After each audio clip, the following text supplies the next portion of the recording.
How many people in this room have made a mistake? Show of hands. Thank you. How many made it twice? Thank you. Notice I didn't take my hand down. See, it never ceases to amaze me when I do strategic planning sessions for major corporations. I don't do generic ones. I call them up and I say, you know, let me see your FUBAR list. Or what? Your fouled up beyond all repair list. It's amazing how many companies don't have one. And so if I was starting a company and I was hiring people, I mean, let's see, your name, sir, is? Sir? Doug. We hire Doug. So what do? I go get the FUBAR list. I walk up to Doug and say, Doug, I'd like you to read this list. We've already made these mistakes. We don't need you to make them, Bubba. We'd like you to go make some new ones.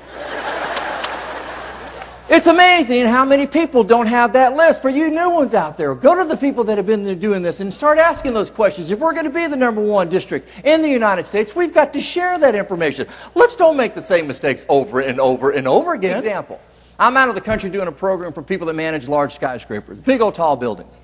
We're down in Cancun. I got about 250 executives. And I said, somebody give me a FUBAR. Guy raises his hand. He said, I got this 100-story building in downtown New York. I said, all right. He said, we bought these new containers and we mismarked them. He said, one night we filled the soap dispensers in every restroom with white latex paint. I said, you got to be kidding me. He said, no. I mean, in defense of the person that made the mistake, white soap, white paint, it looked about the same. But get a visual the next morning. People are down in the restroom in a 100-story building going, this is some serious soap. I mean, can you get it off? I can't get it off my hands, you know. He said, my phone rang off the hook. I said, is anybody get anything worse than that? Guy instantly raised his hand.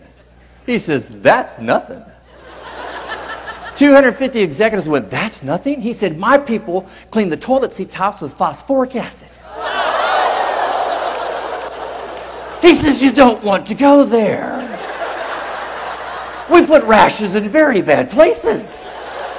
I mean, you start thinking about sharing the information and getting an understanding of what we're talking about here today. FUBARS, ladies and gentlemen.